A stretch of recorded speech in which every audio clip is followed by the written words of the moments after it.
ರಾಮನಗರ ಜಿಲ್ಲೆ ಹೆಸರು ಬದಲಾವಣೆ ಮಾಡೋ ಡಿಸಿಎಂ ಹಠ ಕೊನೆಗೂ ಗೆದ್ದಿದೆ. ರಾಮನಗರ ಜಿಲ್ಲೆಯನ್ನ ಬೆಂಗಳೂರು ದಕ್ಷಿಣ ಜಿಲ್ಲೆಯಾಗಿ ಮರುನಾಮಕರಣ ಮಾಡುವ ನಿರ್ಧಾರಕ್ಕೆ ಕ್ಯಾಬಿನೆಟ್ ಒಪ್ಪಿಗೆ ಕೊಟ್ಟಿದೆ. ಕ್ಯಾಬಿನೆಟ್ ಬಳಿಕ ಸಂಸದೀಯ ವ್ಯವಹಾರ ಸಚಿವ ಎಚ್.ಕೆ. ಪಾಟೀಲ್ ಮಾತನಾಡಿ, ಚುನಾವಣೆ ದೃಷ್ಟಿಯಿಂದ ಮಾಡಿರೋದಲ್ಲ, ಜನರ ಬೇಡಿಕೆ, ಬ್ರ್ಯಾಂಡ್ ಬೆಂಗಳೂರು ಮಾಡುವ ನಿಟ್ಟಿನಲ್ಲಿ ಈ ನಿರ್ಧಾರ ಕೈಗೊಂಡಿದ್ದೀವಿ ಅಂತ ಹೇಳಿದರು. ಇದಕ್ಕೆ ಕುಮಾರಸ್ವಾಮಿ ಅವರು ತಿರುಗೇಟು ಕೊಟ್ಟು ಇದು ರಾಜಕೀಯ ಪತನ ಆರಂಭ ಅಂತ ಹೇಳಿದರು. ರಾಮನಗರ ಶಾಸಕ ಇಕ್ಬಾಲ್ ಹುಸೇನ್ ಮಾತನಾಡಿ, ನಾವು ಮೂಲತಃ ಬೆಂಗಳೂರು ಜಿಲ್ಲೆಯವರೇ, ಕುಮಾರಸ್ವಾಮಿಯನ್ನ ನಮ್ಮ ಜಿಲ್ಲೆಯವರ ಅಂತ ಪ್ರಶ್ನೆ ಮಾಡಿದರು. ರಾಮನಗರ ಜಿಲ್ಲೆಯನ್ನ ಬ್ಯಾಂಗ್ಳೂರು ದಕ್ಷಿಣ ಜಿಲ್ಲೆಯನ್ನಾಗಿ ಹೆಸರನ್ನ ಬದಲಾಯಿಸೋದಕ್ಕೆ ಸಚಿವ ಸಂಪುಟ ಒಪ್ಪಿಗೆ ನೀಡಿದೆ. ಬ್ರ್ಯಾಂಡ್ ಬೆಂಗಳೂರು, ಆಮೇಲೆ ಅಲ್ಲಿ ಜನರ ಬೇಡಿಕೆ, ಹೆಸರು ಮಾತ್ರ ಬದಲಾವಣೆ ಆಗುತ್ತೆ, ಉಳಿದದ್ದೆಲ್ಲ ಅದೇ ಇರ್ತದೆ. ರಾಜಕೀಯವಾಗಿ ಪತನ ಪ್ರಾರಂಭ ಆಗುತ್ತೆ ಅನ್ನೋದು ಅಷ್ಟೇ ಹೇಳ್ತೀನಿ ಅಷ್ಟೇ. ಅದರ ಬಗ್ಗೆ ಏನು ಭಾಳ ನಾನು ತಲೆ ಕೆಡಿಸ್ಕೊಳ್ಳಲ್ಲ. ಬಹುಶಃ 2028 ಒಳಗೆ ಮತ್ತೆ ಪುನಃ ಆ ಜಿಲ್ಲೆಯ ಹೆಸರು ರಾಮನಗರ ಅಂತಕ್ಕಂಥದ್ದು ಪುನರ್ ಪ್ರತಿಷ್ಠಾಪನೆ ಆಗ್ತದೆ. ಪಾಪ ಒಂದು 4 ದಿನ ಖುಷಿಗೆ ಅವ್ರು ಏನಿರಬೇಕು ಮಾಡ್ಕೊಳ್ಳಿ ಅಂತಕ್ಕಂಥದ್ದು ಹೇಳಕ್ಕೆ ಬಯಸ್ತೀನಿ ಅಷ್ಟೇ. ಮೂಲತಃ ಬೆಂಗಳೂರು ಜಿಲ್ಲೆಯವರು, ನಾವು ರಾಮನಗರ ಜಿಲ್ಲೆಯವರು ಅಲ್ಲ. ಎಲ್ಲ ಕಡೆನೂ ಇವತ್ತು ಬೆಂಗಳೂರು ಬಹಳ ವೇಗವಾಗಿ ಬೆಳೀತಾ ಇದೆ. ನಮ್ಮ ದೃಷ್ಟಿ ಏನು, ನಮ್ಮ ಜಿಲ್ಲೆ ಬಹಳ ಶೀಘ್ರವಾಗಿ ಅಭಿವೃದ್ಧಿ ಕಾಣಲಿ ಅಂತ ಏಕೈಕ ದೃಷ್ಟಿಯಿಂದ ನಾವೆಲ್ಲ. ಕುಮಾರಸ್ವಾಮಿ ನಮ್ಮ ಜಿಲ್ಲೆಯವರಲ್ಲ. ಇಕ್ಬಾಲ್ ಹೇಳಿದ್ದು. ಎಲ್ಲಿವರೆಗೂ ಇದನ್ನ ಇಟ್ಕೋತೀರಿ ನೀವು? ಕರ್ನಾಟಕದವ್ರನ್ನ ನಮ್ಮ ಜಿಲ್ಲೆ ಅಲ್ಲ, ನಿಮ್ಮ ಜಿಲ್ಲೆ ಅಲ್ಲ, ನಾಳೆ ನಮ್ಮ ತಾಲೂಕ ಅಲ್ಲ, ನಾಳೆ ನಮ್ಮ ಹಳ್ಳಿ ಅಲ್ಲ, ಅಲ್ಲಿಗೆ ಹೋಗ್ತೀರಾ? What sort of an MLA you are? ಆಯಿತು, ಅಭಿವೃದ್ಧಿ ಆಗತ್ತೆ, ಹೆಸರು ಚೇಂಜ್ ಮಾಡ್ತಿದ್ದೀರಿ, ಅದರಿಂದ ಏನು ದೊಡ್ಡ ಅನಾಹುತ ಆಗತ್ತೆ ಆಗಲ್ಲ ಅನ್ನೋದು ನನಗೆ ಇನ್ನೂ ಅರ್ಥವಾಗಿಲ್ಲ. ಬ್ರ್ಯಾಂಡ್ ಬೆಂಗಳೂರಿನಲ್ಲಿ ಅದಕ್ಕೇನೋ ವ್ಯಾಲ್ಯೂ ಬಂದ್ಬಿಡುತ್ತೆ, ನೀವು ಜಮೀನೆಲ್ಲ ಮಾರ್ಕೋಬೇಡಿ, ನಿಮ್ಗೆ ವ್ಯಾಲ್ಯೂ ಬಂದ್ಬಿಡುತ್ತೆ ಜಮೀನಿಗೆ ಅಂತೆಲ್ಲ ಹೇಳಿದಾರಪ್ಪ. ಯಾರ್ಯಾರು ಈ MLA ಹೇಳಿದ್ದಾರೆ, DCM ಎಲ್ಲ ಹೇಳಿದಾರಪ್ಪ. ಕುಮಾರಸ್ವಾಮಿ ರಾಮನಗರ ಜಿಲ್ಲೆ ಮಾಡಿದಾಗ ಅವ್ರು ಹೊರಗಡೆ ಅವ್ರು ಆಗಿರ್ಲಿಲ್ವಾ ನಿಮಗೆ? ಆಗ ಓಕೆನಾ?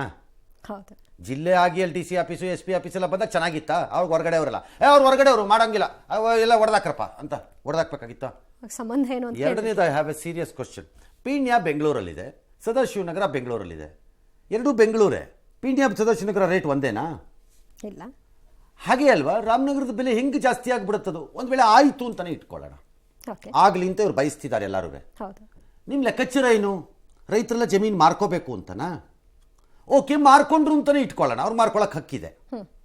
ಮಾರಿದ್ರೆ ತಗೊಳ್ಳೋರು ಯಾರದನ್ನ ಆ ರೇಟಲ್ಲಿ? ಅಲ್ಲಿ ರೈತರಂತೂ ತಗೊಳಕ್ಕಾಗಲ್ಲ, ಇಕ್ಬಾಲ್ ಹುಸೇನ್ ಅಂತೂ ಆಗಲ್ಲ, ಎಲ್ಲನೂ. ಯಾರು ತಗೊಳ್ಳೋರು? ಯಾರೋ ಗುಜರಾತ್ನವರು, ಬಾಂಬೆನವರು, ಆಂಧ್ರನವರು ತಗೋತಾರೆ. ಅದು ಓಕೆನಾ? ಹೊರಗಡೆಯವರು ಅವ್ರು ಹೊರಗಡೆಯವರಲ್ವಾ? ಅವ್ರು ಹೊರಗಡೆಯವರಲ್ಲ. ಏನು ಆರ್ಗ್ಯುಮೆಂಟ್ಗಳು ನಿಮ್ಮದು? ಪಾಕಿಸ್ತಾನದ ವಿರುದ್ಧ ಕಾರ್ಗಿಲ್ ವಿಜಯೋತ್ಸವಕ್ಕೆ ಇದು 25ನೇ ವರ್ಷ. ಕಾಶ್ಮೀರದ ದ್ರಾಸ್ನಲ್ಲಿ ಹುತಾತ್ಮ ಯೋಧರ ಯುದ್ಧ ಸ್ಮಾರಕಕ್ಕೆ ಪ್ರಧಾನಿ ಪುಷ್ಪನಮನ ಸಲ್ಲಿಸಿ ಹೇಳಿದ್ರು, ಭಯೋತ್ಪಾದಕರು ನಿಮ್ಮ ಉದ್ದೇಶ ಮತ್ತು ಪಾಕಿಸ್ತಾನದವ್ರದ್ದು ಎಂದಿಗೂ ಸಫಲ ಆಗಲ್ಲ ಬಿಡಿ ಅದಕ್ಕೆ ಅಂತ ಹೇಳಿದ್ರು. ಆ ನಂತರ ಅವರು ಹೇಳಿದ್ರು, ಅಗ್ನಿಪಥ್ ಯೋಜನೆ ನಮ್ಮ ಸೇನೆಯ ಸುಧಾರಣೆಗೆ ಅಗತ್ಯವಾಗಿದೆ. ಭಾಳ ಎಮೋಷ್ನಲಿ ಮಾತಾಡಿದ್ರು. ಅದನ್ನ ಏನೋ ನಾವು ಪೆನ್ಷನ್ ಉಳಿಸೋಕೆ ಓಡಾಡ್ತಿದ್ದೀವಿ, ನಾನು ಈಗ ಬೇಕಾದ್ರೆ ಲಾಭ ಅಂದ್ಕೊಂಡಿಲ್ಲ, 30 ವರ್ಷ ಆದಮೇಲೆ ಅದು ಪೆನ್ಷನ್ ಎಲ್ಲ ನಿಲ್ಲಬೇಕಾದ್ರೆ ಅದಕ್ಕೆ ನಾನು ಮಾಡೋದಾಗಿದ್ದರೆ ನಾನು ಯಾಕೆ ಇಷ್ಟು ಕೆಟ್ಟ ಹೆಸರು ತಗೊಳ್ಳೋ ಥರ ಎಲ್ಲರ ಕೈಲೂ ಬಯಸ್ಕೊಂಡು ಇದನ್ನು ಮಾಡಬೇಕಾಗಿತ್ತು. ಈಗ ಅದು ಅಲ್ಲ ಕಾರಣ. The army has to be young, ಅದು ಆಗಬೇಕದು ಅನ್ನೋ ಕಾರಣಕ್ಕೆ. ಪ್ಲಸ್ ಅವ್ರಿಗೆಲ್ಲ ಮೀಸಲು ಉದ್ಯೋಗ ಕೊಡ್ತೀವಿ ಅಂತ ಅವರದ್ದು. ಇವತ್ತು ಉತ್ತರ ಪ್ರದೇಶನೂ ಮೀಸಲನ್ನು ಅನೌನ್ಸ್ ಮಾಡಿದೆ. ದಾರಿ ತಪ್ಪಿಸೋ ಕೆಲಸನ ನಿಲ್ಲಿಸಿ ದೇಶದ ಭದ್ರತೆ ವಿಚಾರದಲ್ಲಿ ಅಂತ ಪ್ರೈಮ್ ಮಿನಿಸ್ಟರ್ ವಾದ. ಈ ಮಧ್ಯ ಬೆಂಗಳೂರಲ್ಲೂ ಮಾಡಿದ್ದಾರೆ. ಕೆಲವರು ಹೋಗಿ ಗೌರವದ ಪ್ರಕಾರದಲ್ಲಿ ಒಂಚೂರು ಹೂವು ಇಟ್ಬಿಟ್ಟು ಬಂದುಬಿಟ್ಟಿದ್ದಾರೆ. ಎಲ್ಲ ನೆನಪಿರಲಿ, ಕಾರ್ಗಿಲ್ ಯುದ್ಧ ಆಗಿ 25 ವರ್ಷ ವಾಜಪೇಯಿ ಇದ್ದರು, ಆಗ ನವಾಜ್ ಶರೀಫ್ ಇದ್ದರು, ಲೆಫ್ಟಿನೆಂಟ್ ಆಗಿ ಪಾಕಿಸ್ತಾನದ ಸೇನೆಯ ಮುಖ್ಯಸ್ಥನಾಗಿ ಪರ್ವೇಜ್ ಮುಷರಫ್ ಇದ್ದರು. ಅವ್ರು ಸತ್ತು ಹೋಗ್ಬಿಟ್ರು ಬಿಡ್ರಿ.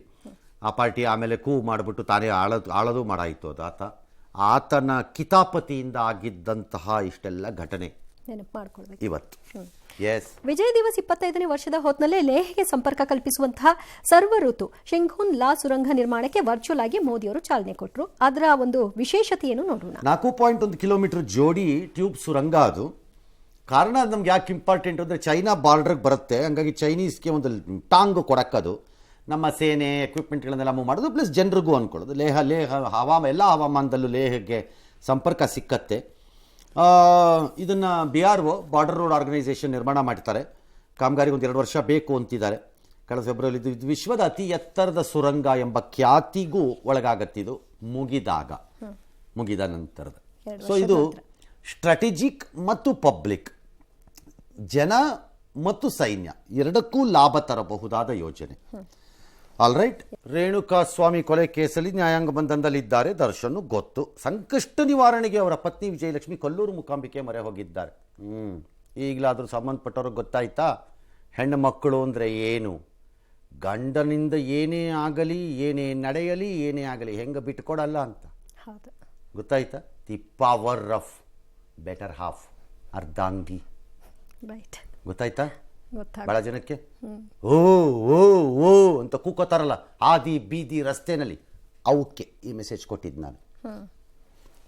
ದರ್ಶನ್ ಬಂಧ ಮುಕ್ತಿಗಾಗಿ ಆಕೆ ನವಚಂಡಿಕಾ ಯಾಗ ಮಾಡಿದಾರಂತೆ.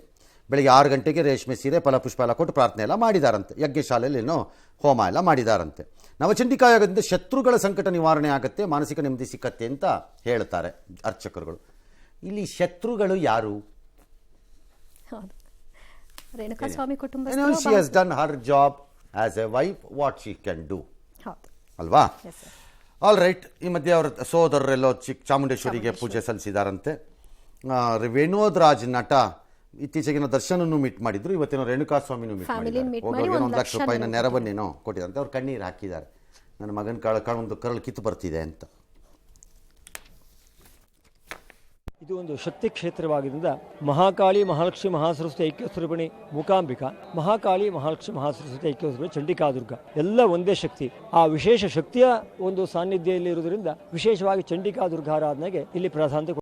ಸ್ವಯಂಕೃತ ಅಪರಾಧವನ್ನು ಮಾಡಿ ಆ ಅಪರಾಧದಿಂದ ದೂರ ಹೋಗಿ ನಾನು ಸಾಮಾನ್ಯ ಪ್ರಜೆಯಂತೆ ಚೆನ್ನಾಗಿ ಎಲ್ಲರಲ್ಲೂ ಇರಬೇಕು, ಏನು ಪ್ರೀತಿ ಸಂಪಾದನೆ ಮಾಡಿದ್ದೀನಿ ಆ ಪ್ರೀತಿ ಮತ್ತೆ ನನಗೆ ಬರಬೇಕು ಅನ್ನೋದಕ್ಕೆ ನವಚಂಡಿ ಯಾಗ ಅಂತ ಹೇಳ್ತಾರೆ. ಈ ನವಚಂಡಿ ಯಾಗ ಅಂದರೆ ಇವ್ರದೇ ಸರಿ ಇವ್ರದೇ ತಪ್ಪು ಅಂತ ನಾನು ಹೇಳ್ತಾ ಇಲ್ಲ, ಇನ್ನೂ ಗೊತ್ತಿಲ್ಲ ಯಾರು ಅಂತ ಗೊತ್ತಿದ್ರೆ ಅವ್ರಿಗೆ ಶಿಕ್ಷೆ ಆಗಬೇಕು ಅಂತ ಅವ್ರು ಹೇಳ್ತಾ ಇದ್ದಾರೆ.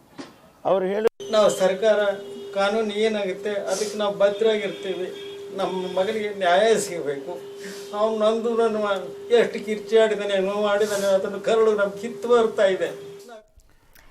ಬೆಂಗಳೂರಿನಲ್ಲಿ ನಾಯಿ ಮಾಂಸ ದಂಧೆ ಆರೋಪ ಕೇಳಿಬಂದಿದೆ. ರಾಜಸ್ಥಾನದಿಂದ ಬೆಂಗಳೂರು ಮೆಜೆಸ್ಟಿಕ್ ರೈಲ್ವೆ ನಿಲ್ದಾಣಕ್ಕೆ ಬಂದ 90 ಬಾಕ್ಸ್ಗಳಲ್ಲಿ ನಾಯಿ ಮಾಂಸ ಸಾಗಾಟ ಮಾಡಲಾಗ್ತಿದೆ ಅಂತ ಹಿಂದೂ ಸಂಘಟನೆ ಕಾರ್ಯಕರ್ತ ಪುನೀತ್ ಕೇರಹಳ್ಳಿ ತಂಡ ಆರೋಪ ಮಾಡಿದೆ. ಮುಸ್ಲಿಂ ಮುಖಂಡ ಅಬ್ದುಲ್ ರಜಾಕ್ ವಾಕ್ಸಮರವನ್ನು ನಡೆಸಿ ರಾಜಸ್ಥಾನ ಕುರಿಗಳಿಗೆ ಬಾಲ ಇದೇ ರೀತಿ ಇರುತ್ತೆ, ಅದನ್ನ ನಾಯಿ ಅಂತಿದ್ದಾರೆ, ಯಾವುದೇ ಆಹಾರ ಇಲಾಖೆ ಬಂದು ಚೆಕ್ ಮಾಡ್ಕೊಳ್ಳಿ, ಅವರ ವಿರುದ್ಧ ದೂರು ಕೊಡ್ತೀನಿ ಅಂತ ಹೇಳಿದ್ದಾರೆ. ಅಬ್ದುಲ್ ರಜಾಕ್ ಸಂಬಂಧಿ ಈ ಮಾಂಸ ಮಾರಾಟದ ಲೈಸೆನ್ಸ್ ಇರಲಿ, ಅದನ್ನು ಚೆಕ್ ಮಾಡಿ ಅದು ಏನು ಮಾಂಸ ಅಂತ. ನಂಬರ್ 1. ನಂಬರ್ 2, ಈ ರೀತಿ ಮಾಂಸವನ್ನು ಸಾಗಿಸಲು ಇರುವ ನಿಯಮಾವಳಿಗಳ ಪಾಲನೆ ಆಗ್ತಾ ಇದೆಯಾ ನೋಡಿ. ಕಂಡ ರೀತಿಯಲ್ಲೆಲ್ಲ ಮಾಂಸ ತರಬಾರ್ದು, ಅದಕ್ಕೆ ಏನೇನು ನಿಯಮಾವಳಿಗಳಿರಬೇಕು. ಇಷ್ಟು ದಿನದಲ್ಲಿ ಎಷ್ಟು ದಿನದಲ್ಲಿ ಕಡಿದ್ರು, ಯಾವಾಗ ತಗೊಂಡ್ಬರಬೇಕು, ಅದನ್ನು ಹೇಗೆ ತರಬೇಕು, ಫ್ರೀಸರಲ್ಲಿ ತರಬೇಕಾ, ಏನರಲ್ಲಿ ತರಬೇಕು. ಅದೇನು ಬೆಂಗಳೂರು ಸಿಟಿ ಗಾರ್ಬೇಜೇ ಪ್ಯಾಕ್ ಕಟ್ಬಿಟ್ಟು ಎತ್ಕೊಂಬರಕ್ಕೆ. ಸ್ಯಾಂಪಲ್ ಈಗ ಹೈದರಾಬಾದ್ ಕಳಿಸಿದಾರಂತೆ ಸರ್. ಆಯ್ತು, ಸ್ಯಾಂಪಲ್ ಚೆಕ್ ಮಾಡಿ, ನಾಯಿನೋ ಕುರಿನೋ ಎಂಥದೋ ಒಂದು ಪ್ರೂವ್ ಆಗತ್ತೆ, ಗೊತ್ತಾಗತ್ತದೋ. ಪ್ಲಸ್ ಅದರ ಜೊತೆಗೆ ಆಹಾರ ಇಲಾಖೆಯವರು ಅದನ್ನು ಚೆಕ್ ಮಾಡಿ. ಸಂಬಡಿ ಕೆನಾಟ್ ಟ್ರಾನ್ಸ್ಪೋರ್ಟ್, ಅದು ಯಾವ ಮಾಂಸನಾರು ಹಾಕೊಳ್ಳಿ, ಬಾಕ್ಸ್ಗಳಲ್ಲಿ ತುಂಬಿಕೊಂಡು ಬಾಯಿ ಬಂದಂಗೆ ಬಾಕ್ಸಲ್ಲಿ ತುಂಬ, ಅದಕ್ಕೆ ಏನಾದ್ರು ನಿಯಮಾವಳಿಗಳು ಇದೆಯೋ ಹೇಗೆ ತರಬೇಕು. ಮತ್ತೆ ಅದು ಯಾರಾದರೂ ಹಾಕ್ಕೊಳ್ಳಿ, ತಿನ್ನೋರು ತಿಂತಾರೆ, ಇಲ್ಲಿದ್ದವ್ರು ಇಲ್ಲ, ಅದು ಅವ್ರ ಇಷ್ಟ. 33ನೇ ಒಲಿಂಪಿಕ್ಸ್ ಕ್ರೀಡಾಕೂಟಕ್ಕೆ ಪ್ಯಾರಿಸ್ ಸಜ್ಜಾಗ್ತಾ ಇದೆ. ಸೆನ್ ನದಿಯ ಮೇಲೆ ಇಂದು ರಾತ್ರಿ 11:30ಕ್ಕೆ ಉದ್ಘಾಟನಾ ಕಾರ್ಯಕ್ರಮ ಇರುತ್ತೆ. ಫ್ರಾನ್ಸ್ ಅಧ್ಯಕ್ಷರು ಚಾಲನೆಯನ್ನು ಕೊಡ್ತಾರೆ. ಆದರೆ ಮಳೆ ಬರುವಂತಹ ಸಾಧ್ಯತೆ ಇದೆ. ಆಗಸ್ಟ್ 11ರವರೆಗೆ ಮಹಾ ಕ್ರೀಡಾಕೂಟ ನಡೆಯುತ್ತೆ. ಭಾರತ ಸೇರಿದಂತೆ 206 ದೇಶಗಳ 10,000ಕ್ಕೂ ಹೆಚ್ಚು ಕ್ರೀಡಾಪಟುಗಳು ಪಾಲ್ಗೊಂಡಿದ್ದಾರೆ. ಈ ಮಧ್ಯೆ ಫ್ರಾನ್ಸ್ನಲ್ಲಿ ಹೈಸ್ಪೀಡ್ ರೈಲುಗಳ ಸಂಪರ್ಕವನ್ನು ನಿಷ್ಕ್ರಿಯಗೊಳಿಸುವ ದುಷ್ಕೃತ್ಯ ನಡೆದಿದೆ. 8 ಲಕ್ಷಕ್ಕೂ ಹೆಚ್ಚು ಪ್ರಯಾಣಿಕರು ಪರದಾಡಿದ್ದಾರೆ. ಪ್ಯಾರಿಸ್ ನಗರದಲ್ಲಿ ಹದ್ದಿನ ಕಣ್ಣನ್ನು ಇಡಲಾಗಿದೆ.